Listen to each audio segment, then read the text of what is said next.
What's up, people? I'm Shaggy, the opinionated hippie, and today I'm going to start a deep dive into probably not all of, but many of the Bruce Springsteen live releases.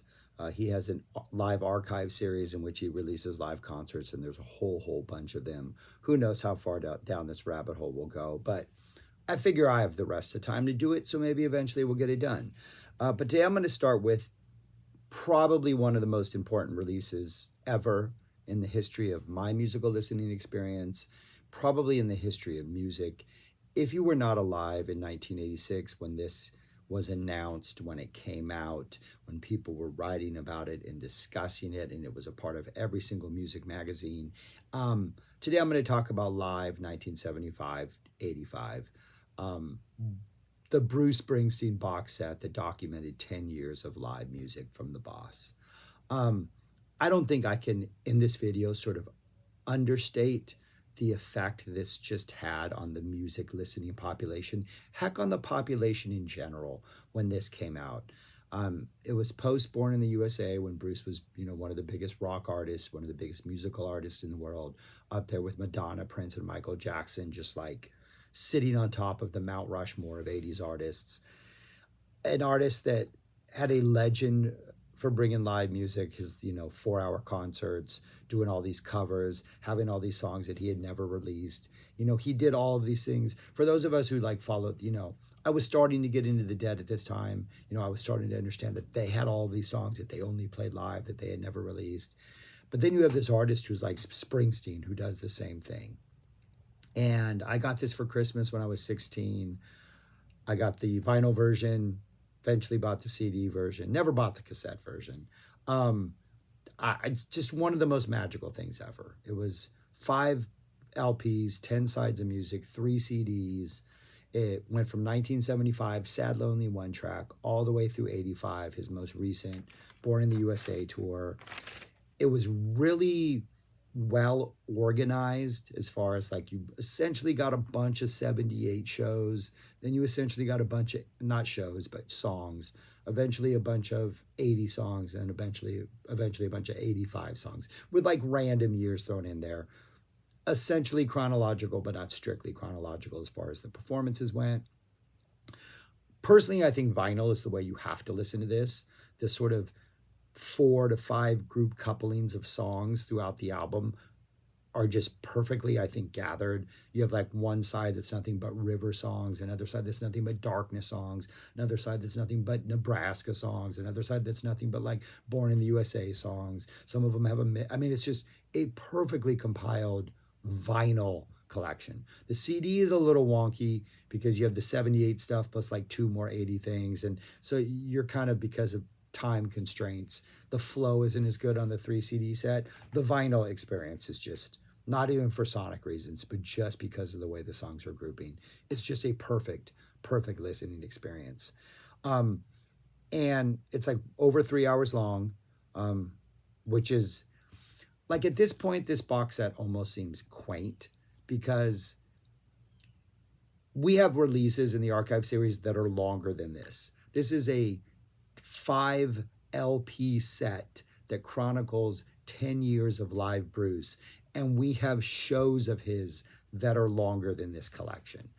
Some of the song selections, you're like, does this need to be on here, right? Could they not have picked something else? And so I think looking back at this, and 40 years, 30 years later, 40 years, 30 years later, 40 years later, holy crud, 40 years later, you can nitpick like crazy.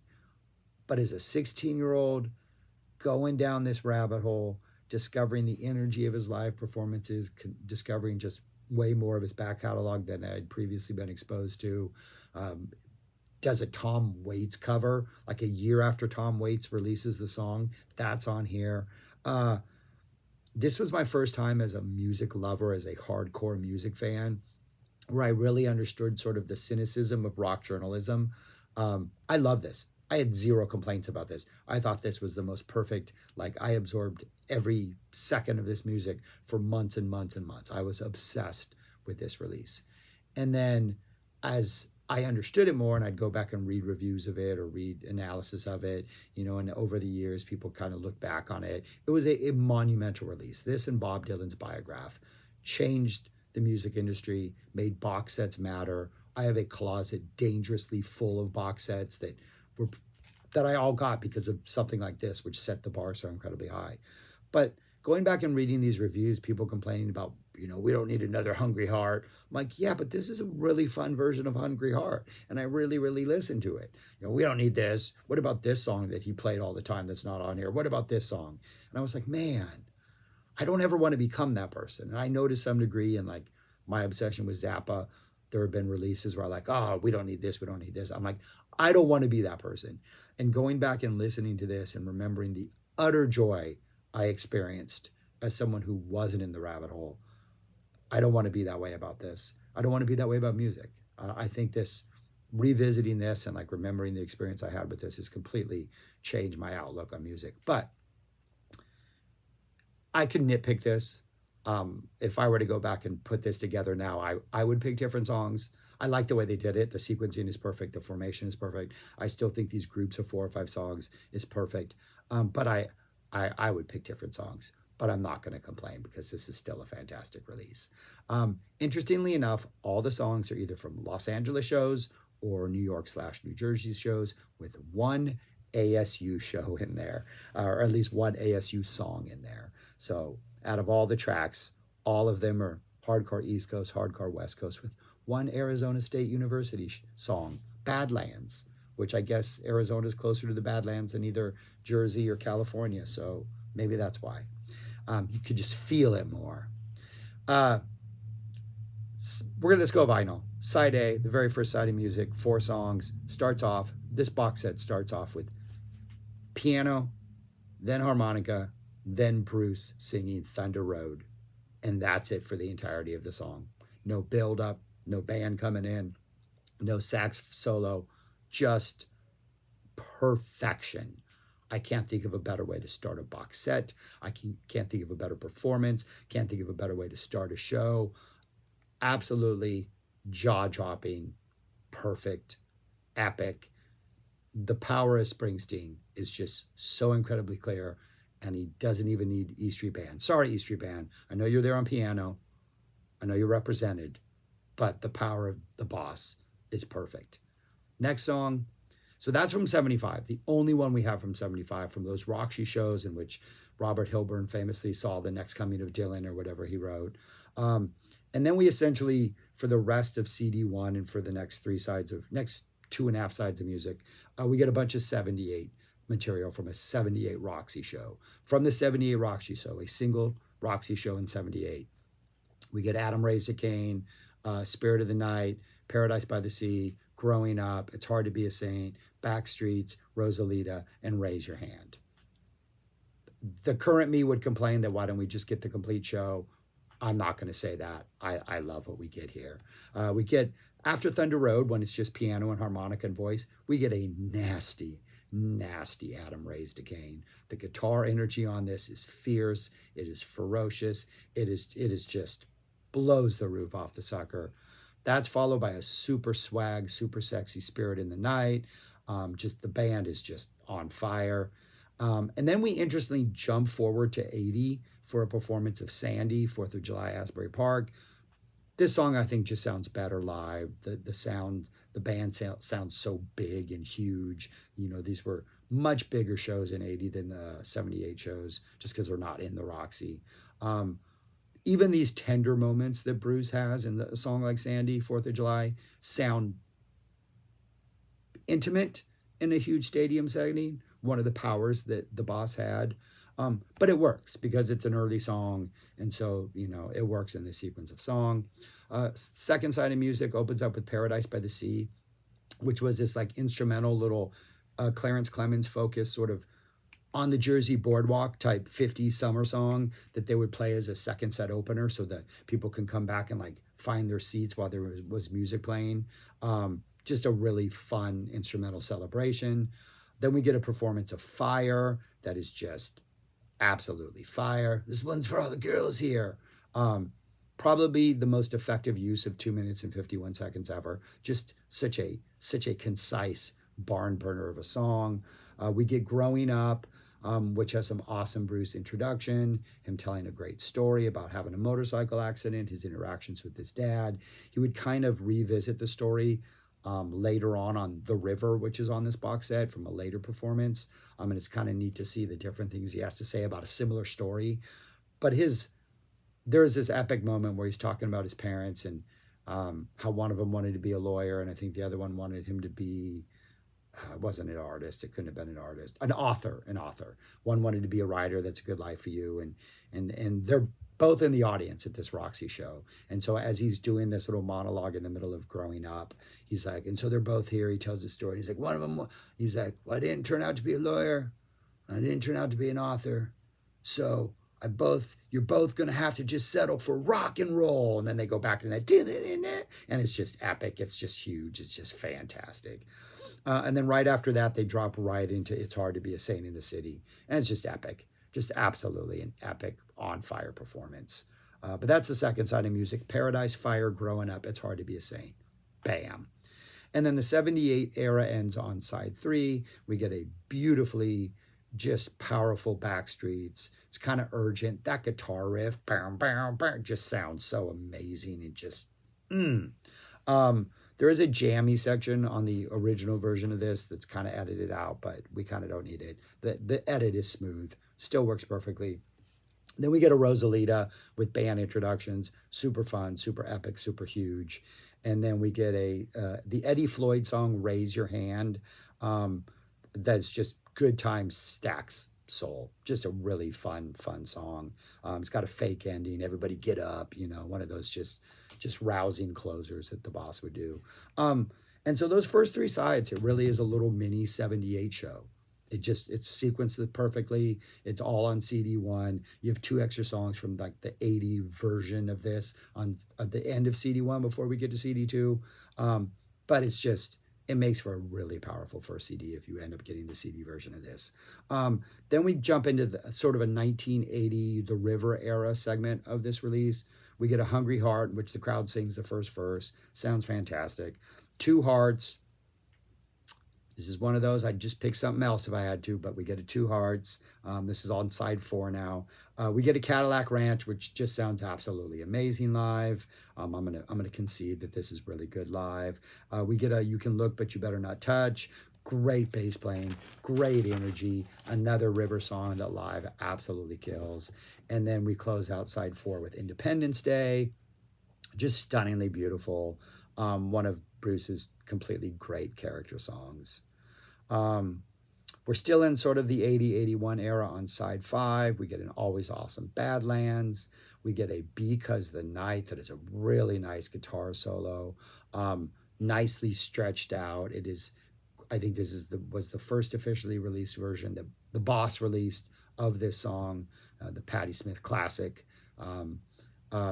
And so it's nice to hear this version. It's nice to hear it stretched out. It's nice to hear it get some really good guitar energy. We get a Candy's Room that the crowd goes insane for. Just a great live song. We get a Darkness on the Edge of Town, which is awesome, and a Racing in the Street, in which the piano just sounds phenomenal. And this is all from like an 80-81 era. Then we get sort of an acoustic side of music that spans from like 80 all the way through 85. We get a This Land Is Your Land cover of the Guthrie song. One of the most beautiful songs ever written, according to the Boss. A very Nebraska starkness to this performance. The full band kind of enters for a brief second, brief little bar, 4 bars or something at the end. Kind of an underwhelming performance. I like that it's included on here because it shows his connection to an artist like Guthrie, but I do think it's a little underwhelming. But then we get a Nebraska, which just becomes a little slightly bigger. A fantastic Johnny 99. That's some nice harmonica energy. And then a Reason to Believe. These are from 84 and 85. That just really cool, has a really loose, jammy energy to it. Some really sparse electric guitar. Really awesome version of Reason to Believe. But that's our little like Nebraska acoustic folky side of music. Then we get Born in the USA. So we're finally arrived at the Born in the USA tour for the last several sides of music on here. We get Born in the USA, which has a super chaotic ending to it. It has like a reprise jam at the end with some great guitar solo energy. We get the first official release of a song called Seeds, which he's played throughout his career in different versions. This one has sort of a very Georgia Satellites type, just simple like blues driving riff. We get some kind of cheesy dated synths that come in that I actually like and I think actually kind of work. Maybe that's just because at the time it was the norm and so I've just learned to love it. They haven't not aged well for me. Really nice guitar solo in this. And then we get an epic 12-minute version of The River in which he gives this awesome introduction talking about his dad and their battle over his long hair, about him having to go, how he would like just leave his house at night and talk to his girlfriend while standing in a phone booth for hours, how he had to go register for the draft and how he had to take his exam. And his dad was like, when you get to the Army, they're really going to cut your hair and fix you. But then he fails his physical, so they don't accept him. And his dad's like, that's good. That's good. And crowd's all like honest and all like emotional. And then he starts playing The River. It's epic. It's why Bruce is the boss. And then we get, now we're clearly into the Born in the USA segment, the last three sides of music with a mix of like encore energy. Like we're very much wrapping up a really long show right here. We get a cover of War, the Temptation / Edwin Starr song War. Just sounds huge. Absolutely needs to be done. Always needs to be played. Every artist should play War all the time. Darlington County, which is fun. Love it on the album. Maybe doesn't need to be here. Working on the Highway. Sax sound is kind of rough. And then a great version of The Promised Land. Next side of music, last two sides of music here, as far as the vinyl goes. We get Cover Me, which is this really, it's almost becomes this like 7-minute set piece. We get this slow, long, drawn out dramatic intro. It's also the outro in which you get this female vocalist going, nowhere to run to, baby. And then Bruce comes in like, cover me. And then they drop into the song. They jam it out. There's a great guitar solo that's all like squeezed out. We get an extra closing guitar solo. Then we return to that outro. Amazing version of Cover Me. And then that goes into I'm on Fire, or at least it's edited to go into I'm on Fire. Perfect antidote to the high energy of Cover Me. And there's a really nice long intro before that rhythm part starts. I'm on Fire, just absolutely beautiful. Bobby Jean, the sequencing here is fantastic. And then My Hometown, which attests to the power of Bruce and the E Street Band. Like this is a ballad. This is a soft song. They're playing in either the Coliseum in LA or Brendan Byrne Stadium. It's one of those. Or the Meadowlands, right? It's one of those two venues. It sounds intimate. The ability of Bruce to connect to every single person in the audience, unparalleled. And then the final side of music is just epic. Born to Run. If you haven't seen Born to Run live, you haven't experienced live music. No Surrender, which is a low-key harmonica, kind of low-key guitar version. Really simple, almost like a Nebraska vibe, but the lyrics aren't that stark and depressing. Absolutely love this. Fantastic. Works beautifully. 10th Avenue Freeze Out, which is just what an epic way to close a song, to open a show. I mean, to close an album, to close a show. Epic. The big man joined the band. And then the entire box set, after a 3.5-hour journey, closes with Jersey Girl. Hit Bruce's live from 1981, a cover of a Tom Waits song released on Heart Attack and Vine, which was released the year earlier. So, I mean, Tom Waits is not on anybody's radar for the most part. I mean, he's big, he's got indie cred, but he's definitely not, who knows how many, I guess maybe Springsteen people might know him because they're all from Jersey and Jersey Girl. I don't know, who knows? But it just seems like that's a pretty cool choice, Bruce.